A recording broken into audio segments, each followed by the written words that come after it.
અધિક માસના કૃષ્ણ પક્ષ એટલે કે વદ એકાદશી પरमा એકાદશી। આજના વિડીયોમાં પरमा એકાદશીની કથા સાંભળીશું। આપને અમારો જો આ વિડીયો પસંદ આવે તો લાઈક કરશો, શેર કરશો અને સબસ્ક્રાઇબ કરશો, જેથી સત્સંગ કથાના વિડીયો આપને મળી શકે। આ દિવસે નરોત્તમ એવા વિષ્ણુનું પૂજન અને વ્રત કરવાની વિધિ છે। સુમેધા નામનો એક બ્રાહ્મણ મહાન ધર્મનિષ્ઠ હતો।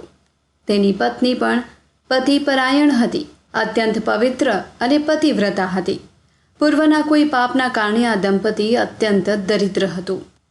ભિક્ષા માગી પોતાનું જીવન નિર્વાહ ચલાવતા। તેની સાધ્વી સ્ત્રી પણ ભૂખ્યે પેટે પતિ સેવામાં હાજર રહેતી। દુઃખથી તે અત્યંત નિસ્તેજ અને શુષ્ક થઈ ગઈ હતી। પતિ પોતાની પત્નીનું આ દુઃખ જાણતો હતો, પરંતુ તેનો કોઈ પણ ઈલાજ ન હતો। એકવાર તેણે પત્નીને પોતાની પાસે બોલાવીને કહ્યું, હે સ્ત્રી, આપણા દુર્ભાગ્યથી આપણી નિર્ધન અવસ્થા નથી ટળી શકતી। આખા શહેરમાં મને કોઈ ભિક્ષા નથી આપતું અને દેશમાં દાન આપનારાઓ પણ હવે નથી રહ્યા, માટે મને ઈચ્છા છે કે પરદેશમાં જઈને પુરુષાર્થ અજમાવો। પતિના આ વાક્યથી પત્ની દુઃખી થઈ। તેણે અશ્રુભીરી આંખોથી કહ્યું કે હે નાથ, હું અબુધ સ્ત્રી આપને શું સલાહ આપું? છતાં આપની અર્ધાંગના તરીકે હું આપને કહું છું કે પરદેશમાં જઈને પણ ભાગ્ય વિના કંઈ નથી મળી શકતું। ભાગ્ય વિનાના મનુષ્યને સોનાના મેરુ પર્વત પાસે ઊભો રાખવામાં આવે તો તે પણ સોનાને બદલે પથ્થર ઉઠાવી લે છે। પૂર્વજન્મમાં આપેલું અન્ન, વસ્ત્ર, ધન ને કીર્તિ બીજા જન્મમાં સાંપડે છે, માટે આપણે પૂર્વમાં કંઈ આપ્યું નહીં હોય તો પ્રયત્ન કરવાનો કોઈ અર્થ નથી। જે મળે તેમાં સંતોષ માની ઈશ્વર ચિંતન કરીને અહીં જ રહો। હું કેવલ આપના આધારે જીવું છું। પતિ પરદેશ ગયા બાદ સ્ત્રીને માતા, પિતા, ભાઈ કે બહેન કોઈ સંઘરતું નથી। પતિ પત્નીનો આ વાર્તાલાપ ચાલતો હતો, એવામાં જ એક કૌંડિન્ય નામના મુનિ પધાર્યા। દેવયોગી આવેલા આ અતિથિનો બ્રાહ્મણ દંપતીએ સત્કાર કર્યો।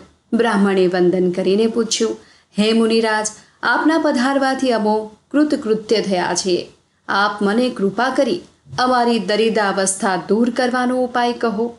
આપના પધાર્યા પહેલાં અમારા વચ્ચે એ જ વાર્તાલાપ ચાલતો હતો।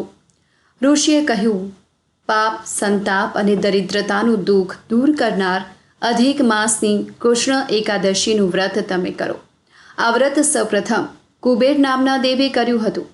ભગવાન શંકરે તેમના વ્રતથી પ્રસન્ન થઈ તેમને ધનના અધિપતિ બનાવ્યા। સત્યવાદી હરિશ્ચંદ્રએ પણ આ વ્રત કર્યું હતું। તેનાથી તેમને સ્ત્રી, પુત્ર અને ગયેલું રાજ્ય પરત મળ્યું। આમ કહી ઋષિએ તેમને વ્રતની વિધિ કહી સંભળાવી। સમય આવતા બંને પતિ પત્નીએ પरमा એકાદશીનું વ્રત કર્યું। એકાદશીથી લઈને વ્રત ઉપવાસ સહિત અમાવસ્યા સુધીનું પંચરાત્ર કર્યું। આથી ઈશ્વર ઈચ્છાએ શહેરના રાજાનો પુત્ર તેને ત્યાં આવ્યો અને તેને રહેવા માટે સુંદર મકાન, વિવિધ વસ્ત્ર અલંકારો અને આજીવિકા ચલાવવા માટે એક ગામ આપ્યું। આવી રીતે આ એકાદશીના પ્રભાવથી બ્રાહ્મણ અને તેની પત્નીએ સુખ, સંપત્તિ અને મોક્ષ સુખ પ્રાપ્ત કર્યું। બ્રાહ્મણ પતિ પત્ની વ્રતના પ્રભાવે આ લોકમાં અત્યંત સુખ ભોગવી અંતે સ્વર્ગલોકમાં ગયા। શ્રી કૃષ્ણએ કહ્યું, હે પાર્થ, જે મનુષ્ય પरमा એકાદશીનું વ્રત કરે છે, અનેક તીર્થો અને યજ્ઞનું ફળ મળે છે।